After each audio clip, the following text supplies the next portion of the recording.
Saudi अरब ने दावा किया था कि मुकुल्ला पोर्ट पर जो जहाज पहुंचा था उसमें यूएई से हथियार भेजे गए थे। सऊदी अरब का ये भी दावा था कि ये हथियार अलगाववादी संगठन सर्दर्न ट्रांजिशनल काउंसिल (एसटीसी) को दिए जाने थे।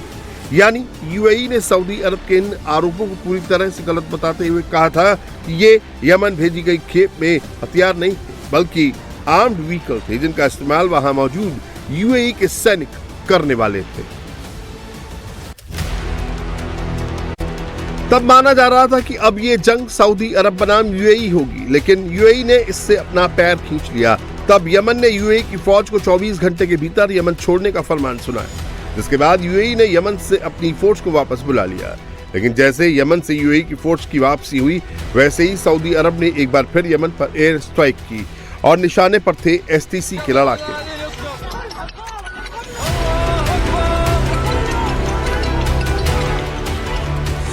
सऊदी अरब ने इस बार अटैक यमन के दक्षिणी प्रांत हद्रामौत में किया।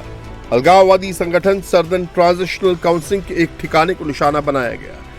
हमले में एसटीसी के 20 लड़ाके मारे गए, जबकि 20 से ज्यादा लोग घायल हो गए। सऊदी अरब की फौज की इस कार्रवाई को यमन सरकार ने सपोर्ट भी किया। हद्रामौत के गवर्नर सलीम अल खानबाशी ने दावा किया कि ये ऑपरेशन न तो युद्ध की घोषणा है, न ही स्थिति को और बिगाड़ने का प्रयास, बल्कि सैन्य कार्रवाई कर अलगाववादी गुट से मिलिट्री बेस वापस पाने की कोशिश है। हम जनता को सूचित करते हैं कि आज जो कुछ हो रहा है वो एक संगठित अभियान का हिस्सा है, जिसके सीमित उद्देश्य और स्पष्ट मार्ग है, जिसे कैंप हेडक्वार्टर ऑपरेशन कहा जाता है। इस ऑपरेशन का उद्देश्य सैन्य स्थलों को शांतिपूर्ण ढंग से, संगठित तरीके से और विशेष रूप से सैन्य शिविरों और स्थलों की ओर निर्देशित करके अपने कब्जे में लेना है। यह ऑपरेशन न तो युद्ध की घोषणा है और न ही स्थिति को बिगाड़ने का प्रयास है, बल्कि ये एक जिम्मेदार प्रिवेंटिव मेजर्स है, जिसका उद्देश्य अराजकता फैलाने के लिए इस्तेमाल होने वाले हथियारों को खत्म कराना, लोगों की सुरक्षा से खिलवाड़ करने वाले सैन्य शिविरों के इस्तेमाल को रोकना और हद्रमौत के लोगों को सुरक्षा प्रदान करना है।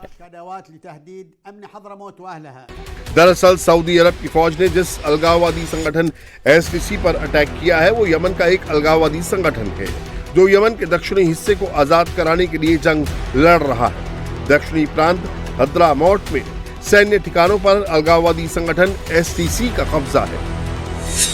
एसटीसी को यूएई का समर्थन प्राप्त है। एसटीसी का मकसद यमन को उत्तर और दक्षिण दो अलग देशों में बांटना है। इसके बाद वहां दक्षिणी यमन में अलग सरकार बनाना चाहता है। बिस्मिल्लाहिर्रहमानिर्रहीम। बयान ऐलान सियासी अस्सादर। दक्षिणी संक्रमणकालीन परिषद द्वारा राजनीतिक घोषणा पत्र जारी हुआ। दक्षिणी संक्रमणकालीन परिषद हमारी दक्षिणी राष्ट्र की उपलब्धियों और लाभों पर बधाई देती है। अपने क्षेत्र की सुरक्षा और प्रबंधन में गौरव प्राप्त करने, लूटपाट और आतंकवाद जैसे सुरक्षा खतरों को समाप्त करने, अराजकता की स्थिति को खत्म करने और संसाधनों में क्षय को रोकने के लिए ये एक जिम्मेदार कदम है।